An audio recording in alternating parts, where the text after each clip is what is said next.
where are we now, Professor? Where are we now in terms of what we can actually do with this tech? I know you cover this a lot in your book, The Battle for Your Brain, but there's so many realms that you discuss, including employee tracking. That's one of the most mind-blowing topics in the book. There's also the part of hacking the brain.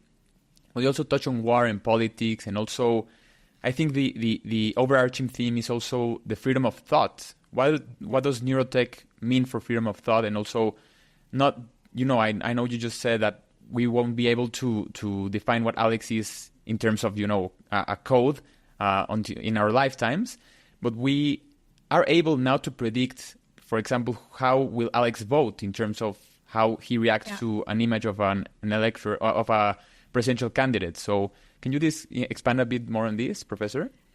Yeah, for me to say that you cannot be reduced to bits and bytes is not to say that some aspects of you cannot be reduced to bits and bytes, and that doesn't pose a profound threat to what it means to be Alex in the modern era. And, I think one of the things that's been most startling for people in reading The Battle for Your Brain is the number of real-world examples that I give of what's happening right now, of the misuse of this technology, what's happening right now in terms of what can already be done. So while a full resolution thought, like the full experience of Alex, can't be decoded, what can be decoded is, are you paying attention or is your mind wandering? Are you tired and are you falling asleep at the wheel? Are you happy or sad? Are you bored in your job? Are you likely to vote for a Republican or for a Democrat? Are you in love or are you in lust with the person who is sitting next to you? These aspects of what has been part of our internal and mental landscape can and are already being decoded. And I think you're right, which is the chapter called Your Brain at Work, chapter 2 of the book. I didn't even expect it, right? One of the things you learn as an author is like what you think is the most interesting part of the book is not necessarily the part that everybody else thinks is the most interesting, or the part that strikes people as not the part, that you would think is going to leave people most unsettled.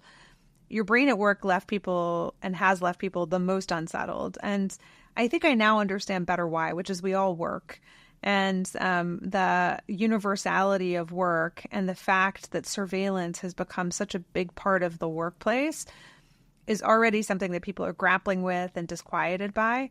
And the idea of your employer being able to literally peer into your brain and see whether you're paying attention or your mind is wandering, or be able to probe your brain for whether you're happy or sad with the raise that they have, provided to you, or even be able to pick up brain synchronization between people in the workplace and tell who's working together, who shouldn't be, and might be trying to mobilize for something like unionization or to, try to argue for better work conditions. These are not hypotheticals. These are all, kinds of examples that I give in the book of real world tracking of employees that's already happening. And when I presented some of this material at the World Economic Forum in Davos, I had the CEO of a major company come to me afterwards and say, we would make a great use case for you in your presentation about this, because we've already used neurotechnology on thousands of our employees across Asia, and we're tracking so much more than are they paying attention or their mind is wandering. We're tracking things like, are they bored or engaged with their work? What does it look like for their brain activity when they're working from home versus working in the office, and then making managerial level decisions, or in hiring, using complex, testing of people's brain activity, whether it's through cognitive tests or through neurotechnology, to then try to, make decisions about whether to hire or fire or promote people.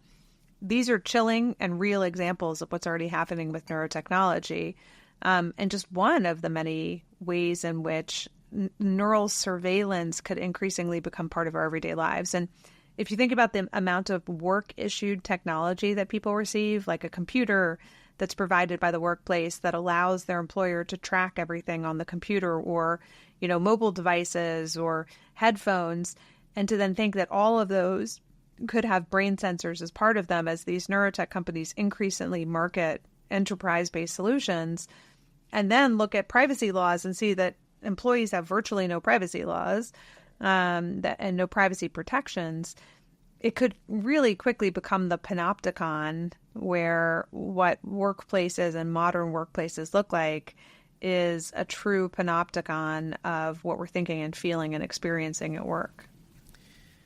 Yeah, that's a great metaphor, the panopticon. I think it's Jeremy Bentham's, right? The panopticon. Yeah, I love that metaphor.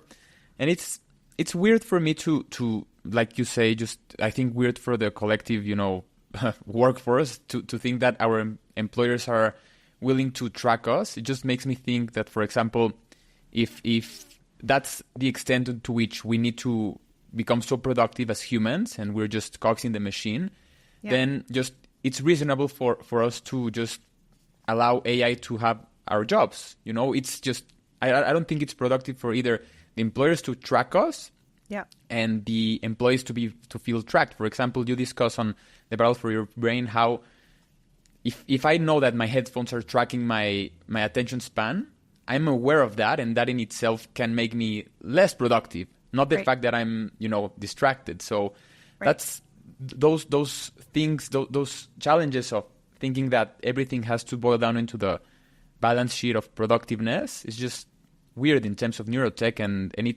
it's here already. It's not that it's in 5 years; it's already here, Professor. Right.